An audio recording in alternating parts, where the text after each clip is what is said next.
네, 안녕하세요. 저는 병원 전문 인테리어 회사를 운영하고 있는 클래시 디자인의 정승원 대표입니다. 저는 디자인도 디자인이지만 레이아웃을 짜는 단계에서 굉장히 집중을 하는데, 그게 중요한 이유가 병원으로서 담고 있어야 할 기능적인 요소들을 다 잘 구현이 돼야 돼요. 그게 다 되고 나면 그때부터 이제 시각화하는데 뻔한 병원 공간이 아니게 보일 수 있도록 좀 힘을 쓰고 있습니다. 제가 갖고 있는 경험이 다 정답은 아니거든요. 그래서 그분의 가치관이 어떤지 이런 부분까지 좀 깊게 대화를 많이 시도하려고 하고 있습니다. 안녕하세요. 저는 한양대학교 의학전문대학원에서 의사면허를 받고 현재는 데이비의원의 총괄 대표원장으로 있는 이종진이라고 합니다.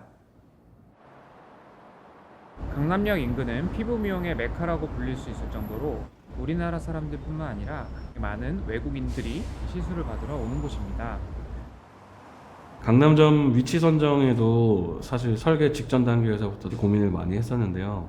근데 아무래도 이 단독 건물이 주는 임팩트에 자꾸 끌리더라고요.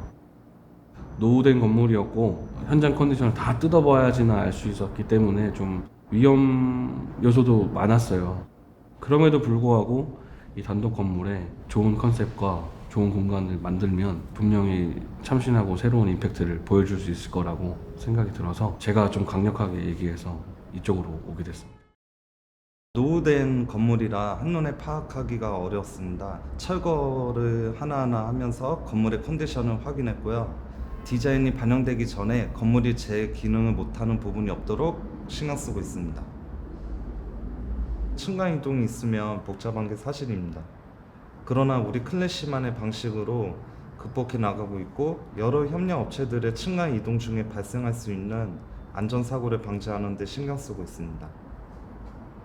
우리가 단독 건물을 쓰는 만큼 건물 외관에도 공사를 해야 하는데 외관 공사가 제일 신경이 쓰였어요. 외부에서 걸어 다닐 수 있게끔 구조물도 설치를 했어야 하는데 다들 비에 지장을 받는 일들이어서 자재만 갖다 놓고 비가 와서 멈추고 뭐 이런 일도 다분했고요. 그러다가 또 비가 안 와서 부랴부랴 와서 설치하기도 했고, 계속 스탠바이 하면서 외관 공사는 이렇게 짬짬이 하고 있습니다. 1, 2, 3층을 의원 공간으로 쓰고 4층을 이제 직원 공간, 휴게 공간으로 사용을 하고 있고요. 층이 분리가 되어 있다 보니까 고객들이 계속 층을 이동해야 된다는 상황인데, 고객들의 동선이 제일 적고 효율적으로 배치가 또 되어야 이제 운영적인 측면도 고려할 수 있다 보니까 고민을 하다가 처음부터 고객을 2층으로 유입을 시킵니다. 2층에서 메인으로 공간을 만나고 상담을 받고 그 고객이 필요한 시술 내용에 따라서 3층 혹은 1층 이렇게 해서 바로 받고 나갈 수 있는 간결한 동선으로 조성을 했고요.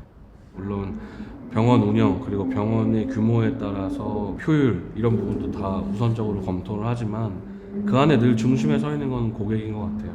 어떤 공간 어디에 배치하느냐에 따라서 고객들이 많이 걸어 다녀야 될 수도 있고 적게 걸어 다녀야 될 수도 있는데 불편함을 드리지 않아야 된다는 게 제일 1번이었고요. 동선 유도하는 방향과 공간의 배치 이런 부분들이 특별히 신경을 썼습니다.